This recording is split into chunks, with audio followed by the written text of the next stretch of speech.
Bom dia, irmãos. Paz seja convosco. Continuando nossos estudos em Apocalipse, agora no capítulo 12. Capítulo 12, Apocalipse, versículo 1 a 6, resumidamente, diz assim: Viu-se um grande sinal no céu, uma mulher com uma coroa de 12 estrelas na cabeça, achando-se grávida, sofrendo tormentos para dar à luz. Viu-se outro sinal no céu, e eis um dragão, com 7 cabeças e 10 chifres. A sua cauda arrastava a terça parte das estrelas do céu. E o dragão se deteve em frente à mulher, a fim de lhe devorar o filho.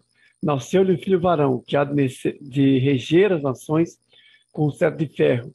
E o seu filho foi arrebatado para Deus até ao seu trono. A mulher fugiu para o deserto por 1260 dias.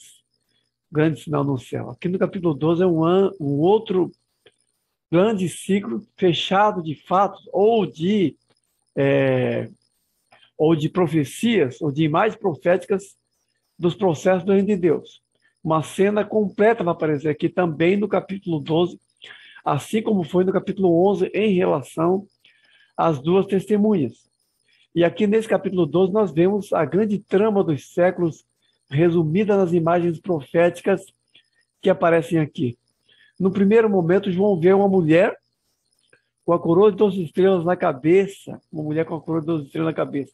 Quem é essa mulher? A descrição completa dessa mulher a coloca em um momento como Israel e no segundo momento como a igreja. Nós vamos ver aqui claramente essas duas imagens proféticas. Porque a mulher dá a luz ao seu filho, que no caso é Jesus. Agora, seria Maria essa mulher? A Maria coroada no céu, como os acreditam católicos? Não, não é Maria, não. Essa mulher grávida aqui é Israel, que, por assim dizer, dá a luz a Jesus no primeiro momento.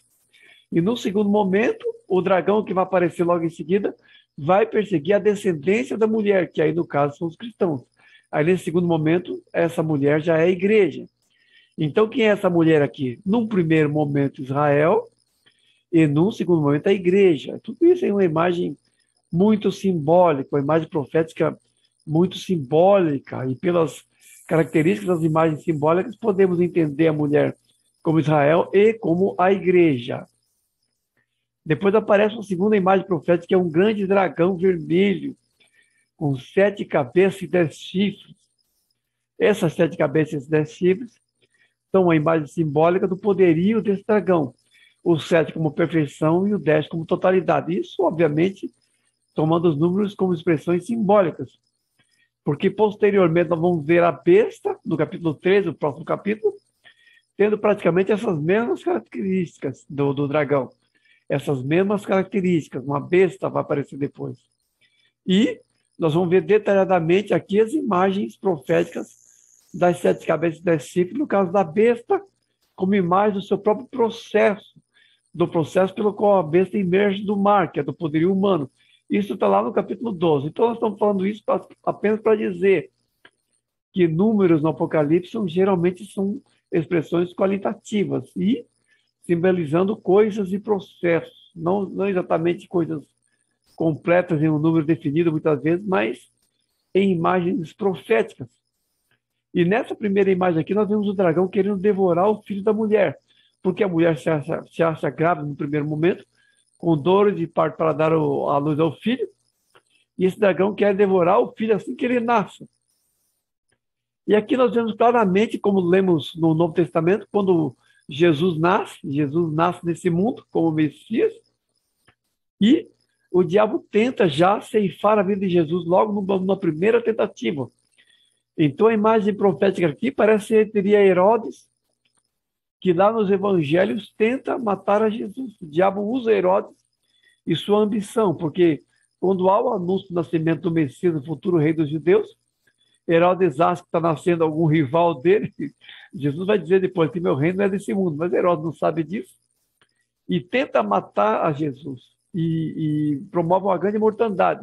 Mas Jesus, obviamente, lhe escapa das mãos porque José é avisado em sonhos e Maria e José fogem de madrugada e Herodes manda matar as crianças para tentar, por assim dizer, matar a Jesus, assim, matar aquela suposta ameaça ao seu trono, numa estimativa de idade de 2 anos para baixo. Isso está lá nos evangelhos. Então, isso tudo está escrito de uma maneira bem pictórica aqui, nessas imagens proféticas, que nós vemos o que é o dragão e o que ele tenta fazer com relação a Jesus. Esse mesmo dragão é dito dele que com sua cauda arrasta para a terra a terça parte das estrelas do céu. E aqui de novo aquela imagem das estrelas como anjos. Esse dragão mesmo já apareceu como astro caído do céu lá no capítulo 5, aliás, na quinta trombeta, aliás. Não é bem o capítulo 5, mas é na quinta trombeta. Aparece como uma estrela caída do céu. Por duas vezes, esse mesmo dragão aparece como astro caído do céu. E aqui ele aparece como um dragão que arrasta com sua estrela um terço das estrelas do céu, que seria, na verdade, os anjos que participaram da rebelião de Lúcifer. Seria um terço no sentido numérico e literal? Quantos anjos seriam? Como nós não sabemos o número de anjos, não sabemos também o número de anjos rebeldes, mas é um grande número. E um terço é sempre uma fração numérica, assim, uma fração numérica simbólica, de uma quantidade, não da totalidade de tudo, mas de um número simbólico apenas, de uma quantidade específica, porque nós vemos aqui que várias coisas aparecem em um número de um terço. Nós vemos várias vezes isso, e vai aparecer ainda no Apocalipse, sempre esse número de um terço, como uma simbologia de uma determinada fração. Não a totalidade das coisas, mas uma determinada fração delas. E aqui nós vemos que quando o dragão tenta devorar essa criança escapa, pode para o deserto, e ela é arrebatada até o trono de Deus. O que seria esse escape da criança, seu arrebatamento até o trono de Deus? Na verdade, aqui está colocado de uma maneira simbólica a trajetória do próprio Senhor Jesus mesmo, porque Jesus nasceu, o diabo tentou matá-lo, porque sabendo de quem ele era, porque aqui se diz dessa criança que ela iria reger as nações com um cetro de ferro, que é o caráter de messiânico de Jesus. Através de sua vitória na cruz, Jesus reina, e o seu reino é um reino de um cetro de ferro, aqui não um reino tirânico, um reino forte no sentido tirânico, mas um reinado de justiça que perdurará até a eternidade, porque o único elemento assim que vai durar até a eternidade é a justiça e a palavra de Deus. A base do reinado de Cristo é a base espiritual de seu reinado, que é um reino de justiça e de equidade, que perdurará mesmo depois que tudo aquilo que é falso, tudo aquilo que é mentiroso, enganoso nesse mundo, tiver passado pelo golpe do juízo divino. A justiça e a equidade continuarão na eternidade como parâmetro da vida eterna para aqueles que amaram a justiça e odiaram a iniquidade, no caso, os cristãos. Mas aqui, simbolicamente, tudo isso está falando, resumindo a trama do nascimento, vida e morte e paixão de Jesus, e da tentativa do diabo de ceifar a sua vida antes que ele cumprisse essa missão messiânica. E aqui o seu arrebatamento até o trono de Deus é a ressurreição de Jesus. É a ressurreição de Jesus de uma maneira assim, como já disse antes, de uma maneira bastante simbólica, resumindo essa trama aqui de uma mulher que está grávida, é atacada pelo dragão, tem que fugir do dragão, e o dragão tenta devorar o filho, mas depois esse filho é arrebatado até o trono de Deus, que é onde Jesus está agora. À direita de Deus, reinando, é onde Jesus está agora, do trono, ao lado do trono de Deus, do lado direito do trono do Pai, reinando. É isso que significa aqui, simbolicamente, nessa cena. E a mulher vai para o deserto. Então, vamos ver várias vezes aqui essa imagem de ir para o deserto como uma fuga. O próprio Maria e José fugiram para o Egito, fugiram pelo deserto do Egito, chegaram no Egito, fugindo dessa primeira perseguição. Isso no sentido assim literal mesmo. José e Maria, José foi avisado em sonhos que Herodes ia tentar matar o menino, e ele fugiu com Maria logo de madrugada para o deserto, e foram para o Egito. Mas essa fuga da família, da Sagrada Família, como se diz, é uma imagem de todas as fugas ou de todos os escapes da igreja em relação à perseguição que se levanta contra ela. Isso na imagem dessa mulher que foge para o deserto. Tá? Nós vemos assim que alguns fatos que aconteceram de maneira literal na palavra de Deus se tornam depois imagens proféticas. Então é isso que dessa maneira nós vamos entender essas imagens que aparecem aqui nessa passagem. Continuando, diz assim, versículo 7 a 12, resumidamente. Houve peleja no céu. Miguel e seus anjos pelejaram contra o dragão e seus anjos. Todavia não prevaleceram. e foi expulso o grande dragão, a antiga serpente, que se chama Diabo e Satanás. Então ouviu uma grande voz do céu. Agora veio a salvação e a autoridade do Cristo, pois foi expulso o acusador de nossos irmãos. Eles o venceram por causa do sangue do Cordeiro e, mesmo em face da morte, não amaram a própria vida. Por isso festejais ao céu e os que nela habitais. Ai da terra, pois o diabo desceu sobre vós, cheio de grande cólera, sabendo que pouco tempo lhe resta. É curioso assim como a palavra de Deus pega fatos passados e os atualiza em civilização profética para coisas do presente ou mesmo do futuro. Já falamos aqui que Jesus pegou a imagem da queda original de Satanás para falar sobre a vitória da igreja, que tem poder sobre as obras das trevas. Jesus fez isso. Jesus disse aos 72 discípulos: eu via Satanás do céu, caindo do céu como um relâmpago. Eis que eu vos dei poder sobre serpentes, escorpiões e sobre toda a potência do inimigo, e nada absolutamente os fará dano. Mas essa queda de Satanás que Jesus falou era essa queda original que é relatada aqui nessa passagem. Eu diria até assim, que em toda a palavra de Deus é a passagem mais clara que fala da rebelião de Lúcifer, aquela rebelião original que fez com que um terço dos anjos, simbolicamente, essa fração de um terço dos anjos, se rebelassem contra Deus. Esse fato é narrado aqui nessa passagem de Apocalipse, é narrado simbolicamente em Isaías e Ezequiel, como uma segunda referência, vai ser referência simbólica no caso. Tanto em Isaías quanto em Ezequiel aparecem assim também, como segunda referência, mas aqui aparece de uma maneira mais pura, assim dizer, clara.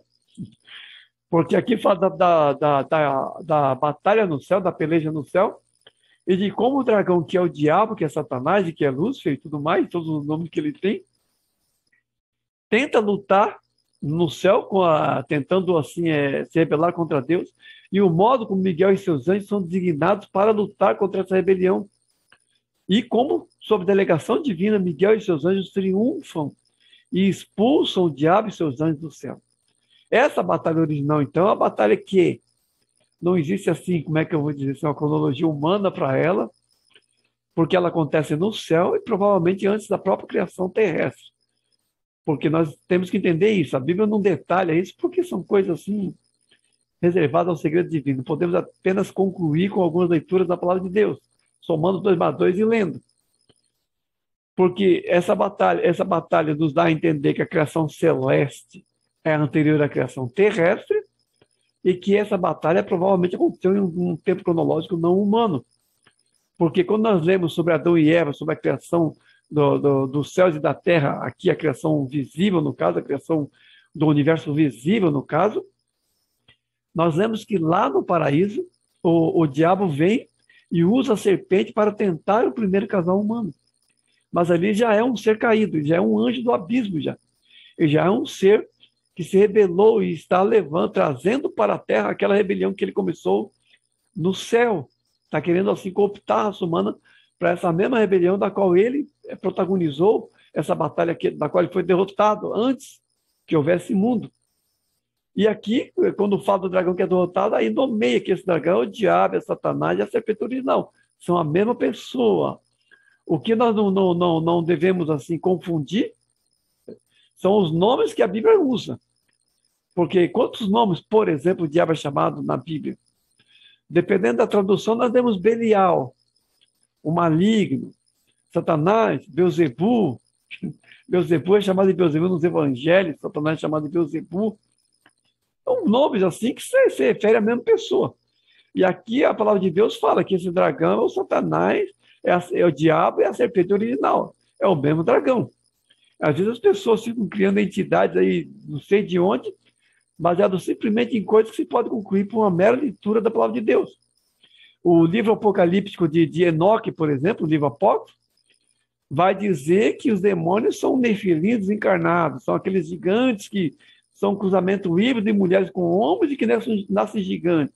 O livro de Enoque fala isso, diz que os demônios, na verdade, são nefilins encarnados, são aqueles gigantes, supostos gigantes que são cruzamento de homens, de mulheres com anjos, e que agora são demônios. É uma bizarrice. É uma bizarrice.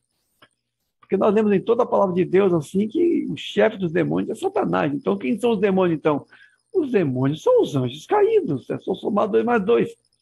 E, obviamente, atentar apenas para falar de Deus, e não para livros apócrifos, livros ocultistas e bizarrices diversos, que é um erro que muita gente comete. Traz para o meio do povo de Deus conhecimento adquirido no ocultismo e em livros e lendas judaicas, que a Bíblia reprova, que a palavra de Deus mesmo reprova, não deve se basear neles.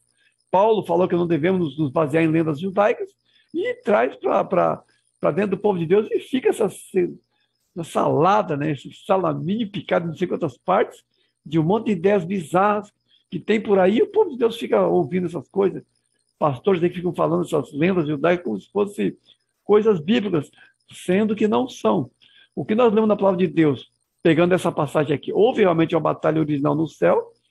Satanás, que era Lúcifer, que era um anjo, um querubim da guarda, se rebelou contra Deus, convenceu anjos a participar dessa rebelião, veio para a Terra, tentou o primeiro casal humano, e a batalha espiritual segue até hoje daí, a partir daí.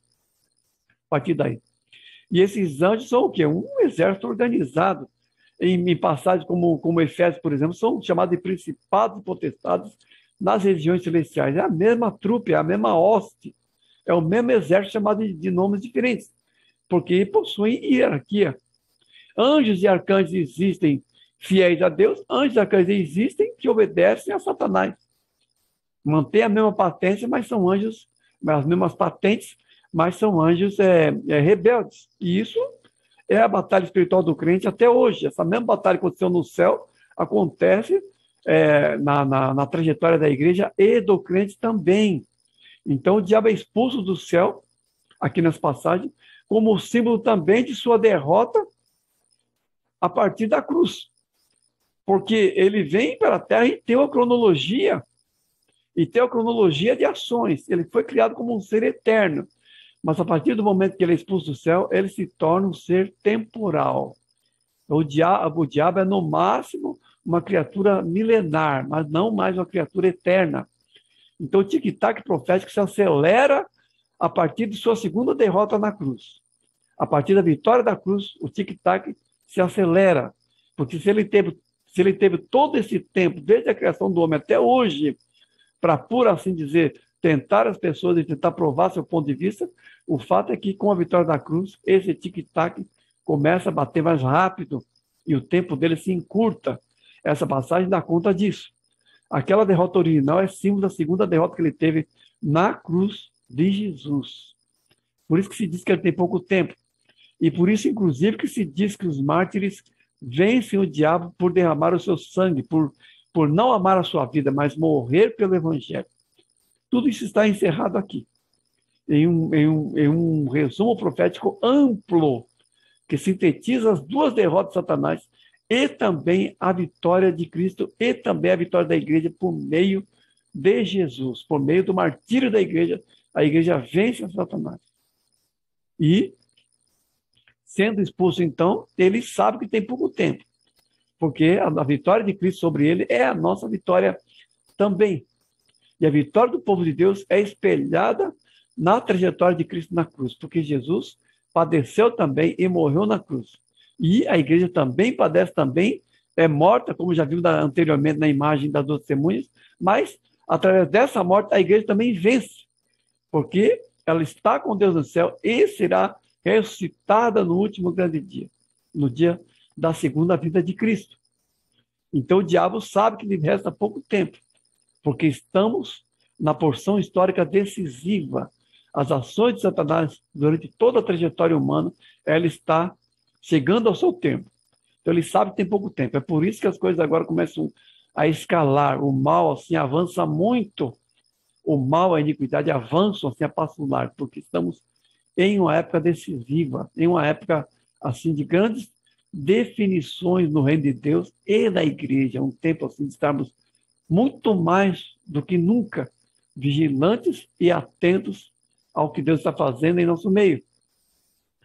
Depois de lá, versículo 13 a 18, finalizando, diz assim: quando o dragão se viu atirado para a terra, perseguiu a mulher, e foram dadas à mulher 2 asas, para que voasse até o deserto, onde é sustentado durante um tempo, tempos e metade de um tempo. Então a serpente arrojou da sua boca atrás da mulher água como um rio. A terra, porém, socorreu a mulher, e engoliu o rio.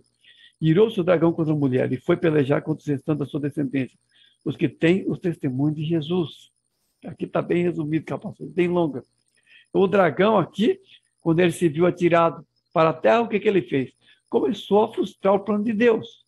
É isso que ele fez.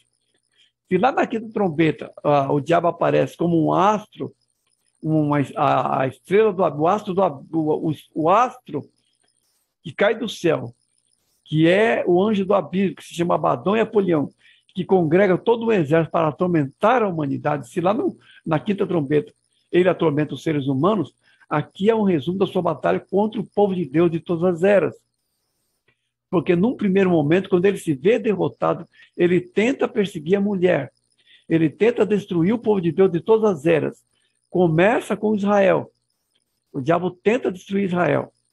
O episódio acontece, por exemplo, envolvendo Naamã, lá no livro de Esther, é um episódio assim em que ele tenta extinguir o povo de Deus, usando Naamã. Mas esse intento é frustrado, porque todos os intentos do diabo são frustrados de alguma maneira pelo povo de Deus e pela vitória do povo de Deus no Senhor mesmo. Porque o Espírito que inspira Mordecai é o Espírito que dá vitória ao povo de Deus contra essa trama de Naamã, lá no livro de Esther. Mas ele não consegue vencer a mulher, seja ela a mulher como Israel, seja ela a mulher como igreja. Ele não consegue vencer, porque o povo de Deus é sempre dado a vitória. O povo de Deus é o arauto da verdade, né? Seja no Antigo, seja no Novo Testamento. Seja Israel no Antigo Testamento, seja a igreja no Novo Testamento, o povo de Deus é o que porta a palavra. Então, a esse povo é dado sempre a vitória e o escape. Essas passagens falam das duas asas, depois a terra bebendo o rio que é arrojado contra a mulher. São imagens poéticas e simbólicas dos livramentos de Deus a seu povo. Isso tanto no Antigo quanto no Novo Testamento. Então, o diabo tenta fazer isso. E, nesse processo, se dá a marcha do reino de Deus, cumprindo a vontade de Deus, mas sempre avançando até a conclusão que se dará na segunda vinda de Cristo. Aí fala, como ele não pode matar a mulher, persegue a sua descendência, que é um foco mais restrito que se refere especificamente à perseguição aos cristãos. A igreja, no caso aqui, a descendência da mulher é a igreja e os filhos de Deus, que tem na igreja a sua mãe, por assim dizer, a sua expressão corpórea nominal, a igreja. A igreja agora é o povo de Deus. E o que se vê aqui é um recrudescimento perto do fim da perseguição do dragão contra tudo aquilo que é a representação de seu adversário nesse mundo. Primeiro Israel, depois Jesus e agora a igreja. São três camadas assim, de tentativas do diabo de frustrar o plano de Deus, frustrar que Jesus fosse o Salvador e frustrar depois que a igreja cumpra o seu papel nesse mundo. Ele está sempre fazendo isso. A ação contínua do diabo é esse. Desde que ele foi expulso do céu, ele vem tramando contra o povo de Deus, seja Israel no Testamento, seja Jesus mesmo, e seja depois a igreja ou os cristãos no Novo Testamento. E aqui é sempre a imagem da mulher no deserto, como a igreja no deserto. O povo de Deus fugindo, o povo de Deus sendo tratado no deserto e sendo formado no deserto. No caso aqui, a coragem sob fogo, como se diz. Porque o deserto aqui é a perseguição. E agora, nessa última etapa, em Apocalipse, agora no capítulo 13, vai afunilar mais, vai se revelar, no caso, a besta, e esse funil, esse recrudescimento vai ser ainda maior, porque no tempo do fim, o anticristo, a besta, perseguirá a igreja, mas, como já vimos pincelado na figura da testemunha, a igreja vence no final. Mesmo que para isso tenha que morrer, como já vimos agora há pouco. Mesmo que para isso ela despreze sua própria vida, para morrer pelo evangelho, mas ela sempre vence, porque o Senhor, que já venceu, vence por ela, de modo que a vitória da igreja é a vitória que o Senhor mesmo já nos conquistou e nos assegurou. Bastando apenas sermos sempre firmes nele, não amando a própria vida, entregando a vida pelo Senhor. Amém? Deus abençoe, irmão.